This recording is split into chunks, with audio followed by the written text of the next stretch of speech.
Yo, what's going on, people? It's your boy State, and we're back. It's more this MyTeam finally. See his team, pretty much an all-bronze team, except he's got my boy Paul Pierce on the squad, so it's all good.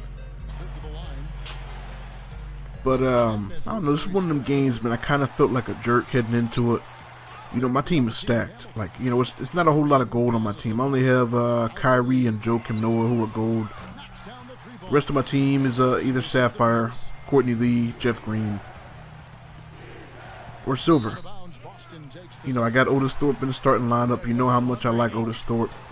That dude gets it in for me, man. And off the bench, I got Eric Bledsoe, Nick Young, Karan Butler, Omer Sheik, Jared Sullinger. A pretty good team, man. Really good, solid team for just having silvers. And this is one of them games where I don't really feel like you really need to have an all-gold team to have a stacked squad, because there's a lot of really good silver players out there this year.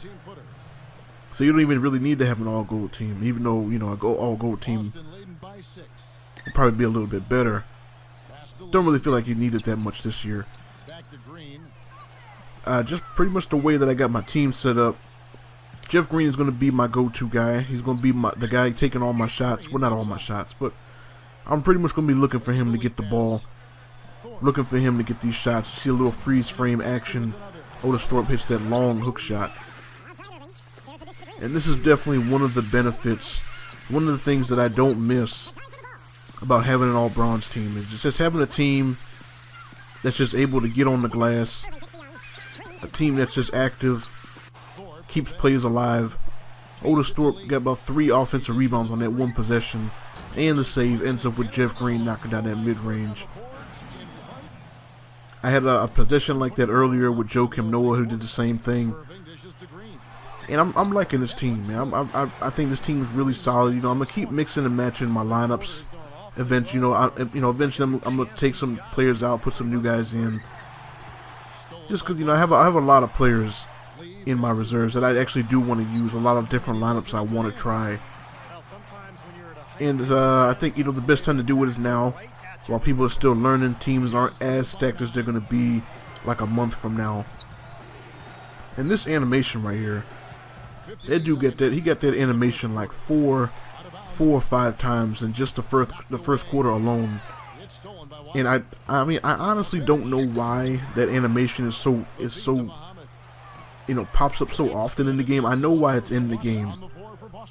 I just don't know why it's so prevalent. Like, you know, there's not a whole lot of times when you sit there and watch an NBA game and, you know, the person handling the ball bumps into somebody and they just, you know, they look all drunk and start wobbling around and they can't control themselves. Like, that doesn't happen a whole lot.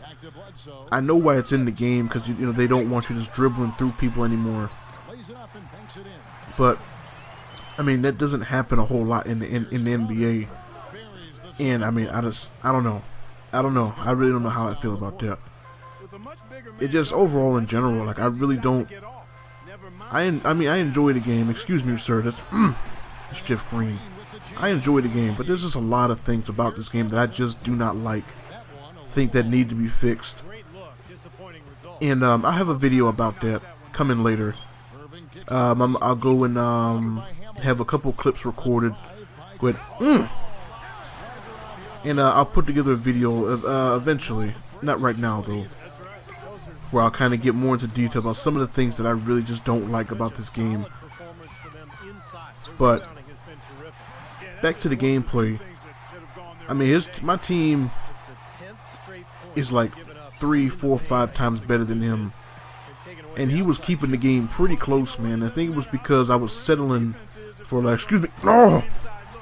I was settling for a lot of outside shots that really just weren't going in. And, you know, that's just kind of how the game is. You miss a lot of wide open looks. And it was just kind of like, you know, his perimeter jumpers were going in. Mine weren't. So I pretty much just made that commitment, like, you know what? I'm just going to keep going to the basket. He doesn't have any shot blockers. There's really nobody on his team that I need to worry about at the rim. So I'm just going to keep going, keep charging the rim, keep going to the basket.